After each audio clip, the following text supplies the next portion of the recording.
The market had really dramatically changed during the PlayStation 2, and M-rated content emerged as a huge thing. We'd done only exclusively E-rated content, and we felt like it's useful to move, and it's useful to go somewhere new and have new experiences. And I think that was something that we were pretty clear on, that we knew we were going to do Sly 3, and then we were going to go do new IP. So pitching a game to Sony is a pretty cool deal, because what you do is you make this pitch book, right? That's filled with pictures and some words describing, how great your game is going to be.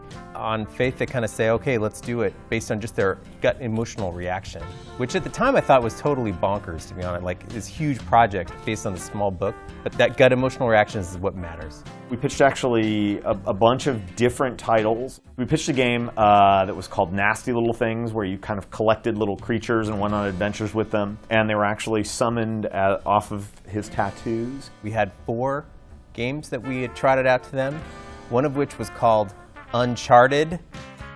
We also pitched a game that by coincidence was called Uncharted. I think all of us were watching Lost at the time. We'd always wanted to make a dinosaurs game, and ours was set on an uncharted island, and so we happened to call it Uncharted. It was about this guy who wakes up on this island that happens to be filled with monsters. They didn't take it. We were still an external third party, right? So we are not part of the Sony family at the time, and I think they looked at it and they said, yeah, no, I don't think that's the one for us. It was just a strange, I think, coincidence at the time for them. People to really ask would be the Sony guys who were in the meeting, how were they freaking out? I have no idea, but they had very calm faces when they presented to us. I don't think that Sony said, Naughty Dog, we've got a great name for your product. Oh, we had no idea whatsoever. We had no idea what they were working on, so it's completely coincidental. There was nothing malicious. It's a word, dude. The Naughty Dog game was already in development, but in sort of a bizarre synchronicity. We were obviously thinking in similar areas at the time, but we ended up doing what became Infamous. The original pitch for the game that became Infamous was called True Hero, where you had to make these decisions. And then we had some other superhero things that had a little bit more of the kind of golden age look to it. And I think that we ended up in the universe of some of those other pitches with the morality and decision-making of what we called True Hero. We wanted to make a superhero game. A lot of that came from us being comic book nerds, right? I mean, if you grew up reading them and you view them as high art, you kind of want to contribute to that genre. Most, if not all, superhero games at that point had been based on linear IP, either comic books or movies or whatever, and we really felt like nobody had ever said, hey, what would a superhero that was designed for a video game? What would that be? What would the power sets be? What would be the interesting constraints? How would they move?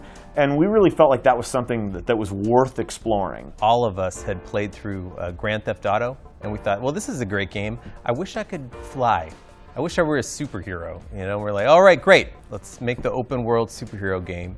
Video games are, right? Like, there's this illusion of choice, but not really. By having it be open world, it said, the powers can be big. You can do big things, and we're just going to try and keep up with you.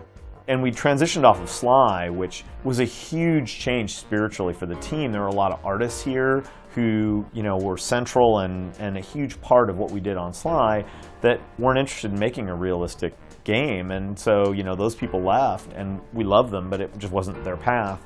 On Infamous 1, the studio wasn't especially big. It was like 40 people. The biggest challenge was kind of getting a city made with art department that wasn't especially big.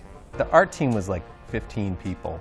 We'd never done a streaming game. We'd never done a game with real people in it. We'd never done traffic. We'd never done any kind of systemic, crime systems throughout the world. The AI systems were so different. And I'm sure Nate was panicked about what's the core tensions of the gameplay. But I just remember being borderline overwhelmed for the first year of that project with how are we ever going to get all this stuff to load? How are we ever going to get all the pedestrians and pathing to work?